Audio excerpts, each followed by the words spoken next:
जय जगन्नाथ। समस्त जगन्नाथ प्रेमी भक्त मान को सादर प्रणाम।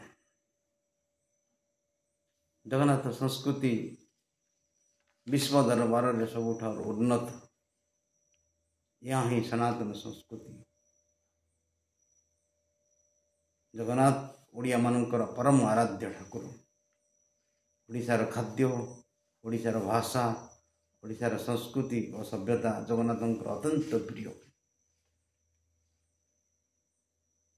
जगन्नाथ स्वयं कथा कह ठाकुर। कथार अच्छी जगन्नाथ आम कुल देवता विग्रह रूप से कहती कथा। विग्रह रूप से ये कथा कहती जो महावाक्य को आम छाती हाथ रखी उच्चारण करूँ, आमको बहुत गर्व अनुभव लगे। ये गर्वनीत अधिकार केवल ओडिया मानक जगन्नाथ देइछन्ति। यार परीक्षा आपण करि पारंती। आम ओडिशा राज्य लोक माने यह उच्चारण करि पारे, किंतु ये अधिकार पाई परिबेनी, गर्वान्वित अधिकार पाई परिबेनी। आपण परीक्षा करी निजे देखि पारिबे। जगन्नाथ आम कुल देवता विग्रह रूप से कहती कथा। यह जगन्नाथंकर परम आशीर्वाद जगन्नाथ ओडिया भक्त मान प्रति। ओडिया माने जगन्नाथ को अत्यंत प्रिय। किंतु दुखद विषय, किछि दिन तले देश बाहर किछि जगन्नाथ प्रेमी भक्त मान प्रति अत्यंत अत्याचार करी तांकर कन्या स्त्री मान प्रति दुष्कर्म करी जगन्नाथ मंदिर को भांगी जगन्नाथ को जाली देइछन्ति। या जगन्नाथ प्रेमी हृदय अत्यंत दारुण कष्ट कहानी।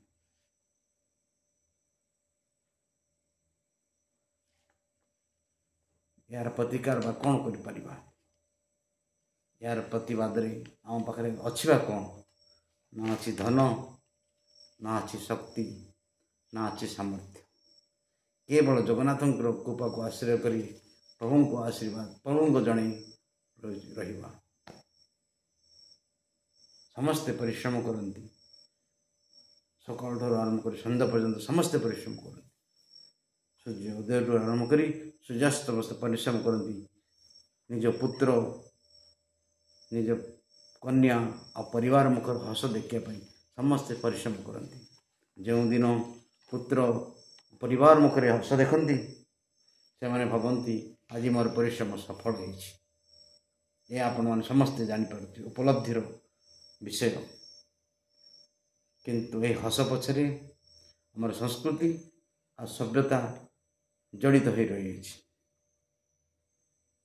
जार संस्कृति नहीं, जार सभ्यता नहीं, तार परिश्रम श्रम एवं केवल वृथा ही वृथा।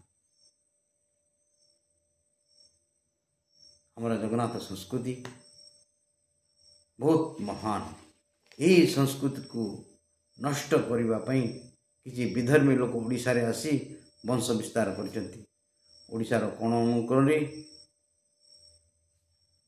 आसी जगन्नाथ संस्कृति को नष्ट करने मानकर मूल लक्ष्य। एपरिकी ओडिया बहु झील मान प्रति खराब दृष्टि रखिछन्ति। अनेक सरल भक्त, सरल निरीह लोक यार शिकार होइछन्ति। यह सतर्क रखी जो माने व्यवसाय छल ओडिशा रे वंश विस्तार करछन्ति से मानक सहित कौन सी किणा बिकारी संपर्क रखंतु नहीं। यह एक शीतल युद्ध। समस्त अनुरोध जो माने व्यवसाय छल आसी विधर्मी माने ओडिया संस्कृति को नष्ट करने चेष्टा कर सहित कौन किणा बिकार संपर्क रखंतु नहीं। एपरिकी फल पनीपरिया किणारे, लुगापटा किणवारे, कारीगर मिस्त्री काम, रिक्शा चलैबारे, जेपरी होटेल बाड़ी ଯେତେବେଳେ ଆମେମାନେ ଏମାନଙ୍କ ପ୍ରତି କିଣା ବିକାର ସମ୍ପର୍କ କମ୍ କରିଦେବା ସେତେବେଳେ ଏମାନଙ୍କର ଉଦଣ୍ଡ ଧୀରେ ଧୀରେ କମିଯିବ। ଏହା ଏକ ଶୀତଳ ଯୁଦ୍ଧ।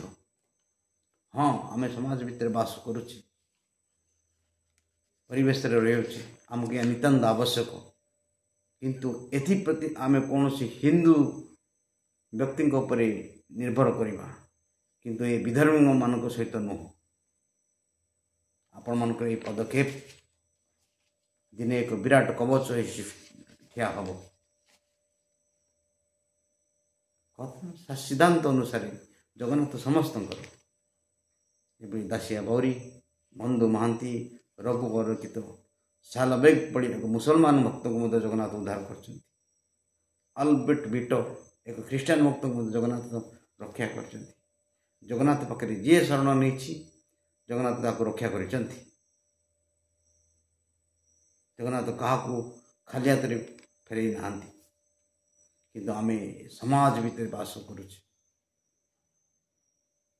ସମାଜ, ଆମର ସଂସ୍କୃତି, ଆମର ପରିବେଶକୁ ରକ୍ଷା କରିବା ଦାୟିତ୍ୱ ଆମର। ଗଙ୍ଗା ନଦୀ ଯେଭଳି ଗଙ୍ଗା ନଦୀ ବିନ୍ଦୁ ବିନ୍ଦୁ ଜଳରୁ ଆରମ୍ଭ ହୋଇ ବିରାଟ ରୂପ ଧାରଣ କରିଛି, ଠିକ୍ ସେଇଭଳି ଆପଣଙ୍କର ଏହି ଛୋଟ ପଦକ୍ଷେପ ଏକ ବିରାଟ କବଚ ହୋଇ ଓଡ଼ିଶାରେ ଠିଆ ରହିବ। ଏହା ସତ୍ୟବାଣୀ। ସମସ୍ତେ ଏହି ପଦକ୍ଷେପକୁ ସମସ୍ତେ ଗ୍ରହଣ କରନ୍ତୁ। ଏହା ଏକ ଶୀତଳ ଯୁଦ୍ଧ। ସମସ୍ତ ଓଡ଼ିଆ ଭାଇ ଭକ୍ତମାନଙ୍କୁ, ଜଗନ୍ନାଥ ପ୍ରେମୀମାନଙ୍କୁ, ଯେଉଁମାନେ ଓଡ଼ିଶାରେ ଅଛନ୍ତି, ଓଡ଼ିଶା ବାହାରେ ଅଛନ୍ତି ବା ଦେଶ ବିଦେଶରେ ଅଛନ୍ତି, ସମସ୍ତେ ଏହି ଯୁଦ୍ଧରେ ଭାଗ ନିଅନ୍ତୁ। ଆପଣମାନଙ୍କର ଏ ସହଯୋଗ ଦିନେ ଓଡ଼ିଶାର ହସ ଖୁସିର କବଚ ହୋଇ ଠିଆ ରହିବ। ଏହା ଆମ ଓଡ଼ିଆମାନଙ୍କର ମର୍ଯ୍ୟାଦା। ହରେ କୃଷ୍ଣ। ଜୟ ଜଗନ୍ନାଥ, ଜୟ ଜଗନ୍ନାଥ, ଜୟ ଜଗନ୍ନାଥ।